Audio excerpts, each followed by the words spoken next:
Served as a patrol officer for 10 and a half years and as a Metro SWAT member for 9 of those years. After his line of duty injury, he began advocating for PTSD awareness in the law enforcement community. Put your hands together for Jeremy Charlo. Woo!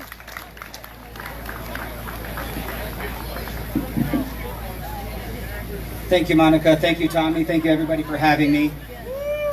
It's a privilege to be here. I mean, just look, it's beautiful.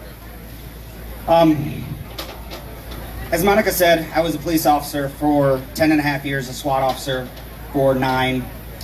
And they asked me to give you my perspective on being a first responder. So that's what I'm going to do.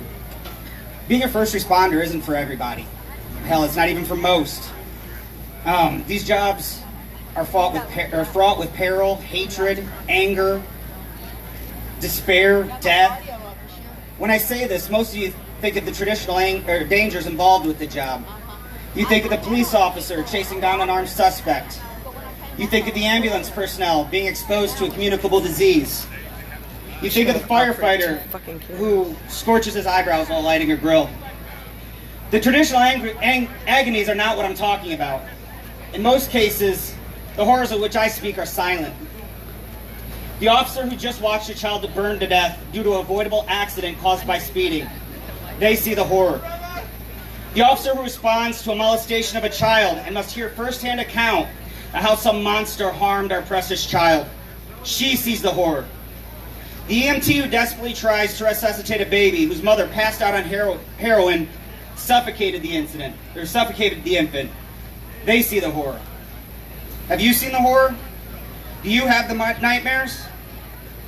Do you smell the bodies years after you've left the job? On May 7th, 2016, at 10:52 p.m., I experienced the worst of what our society has to offer. I was attacked. I was ambushed, struck about the head and arms. I was able to escape my squad car. I used my taser ineffectively. Didn't do a thing. He walked right through it. I was able to create separation. He drew a .380 pistol out of his right front pocket and shot me. I was able to return fire. With my wounded arm, I drew my pistol, returning fire, and struck him in the neck and in the leg. God bless you! Unlike the movies, he didn't stay down. It didn't just drop and stay. He went into the house after being shot in the neck and arm and grabbed an AK-47 and continued his assault on me, firing multiple rounds. He then got into his vehicle and hit my squad car, still trying to kill me. This began a week-long manhunt in which the FBI eventually tracked the suspect down, where he got in another firefight with FBI agents. He shot the FBI agent there before they eventually ended the threat. I've learned a lot since that day. I've learned that there's as much hatred from within our department as there is from without. I've learned that admitting you need help is not a sign of weakness, but is ultimately a sign of strength. I've learned that true heroes are not the ones that always go down in a blaze of glory, saving hundreds of lives. I've learned that real heroes stand up and fight for one another, like all of you are doing today. Just like our brothers and sisters in the military, our first responders go to battle, but they don't do so in a war zone. They do so in our backyards. Our first responders see the worst of what our society has to offer every single day. Each one of you who don a shield and patrol the streets while the rest of us sleep, you, sir or madam, are a hero. Each one of you who swore an oath to protect our country from enemies foreign and domestic, you, sir or madam, are a hero. Each one of you who swiftly responds to our aid when injured, giving up your nights, holidays, and weekends, you, sir or ma'am, are a hero. Each of you firefighters who make sure there's no bugs on their windshields before providing us the safety and security with which you do, you, sir or madam, are a hero.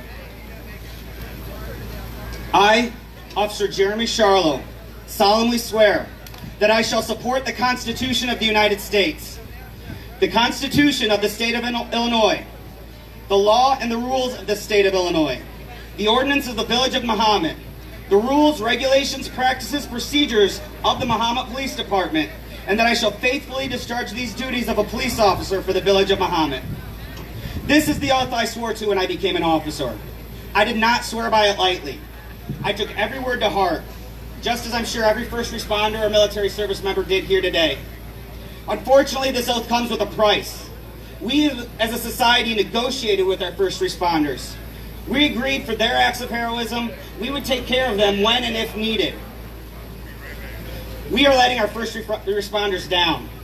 An officer should not have to worry about being shot, as you just heard, just because they're a police officer. A wounded brother or sister should not have to worry about their power shut off, her house going into foreclosure, or their credit ruined due to bureaucratic red tape. Exactly. Our first responders should not have to suffer untreated mental issues associated with what we ask them to do daily because they fear losing their job. So many times, our first responders suffer because of their sacrifice. It's time we end the war on those who swore to protect us. We need to show our heroes their sacrifices were not in vain. It's time we become heroes for our heroes. We love you.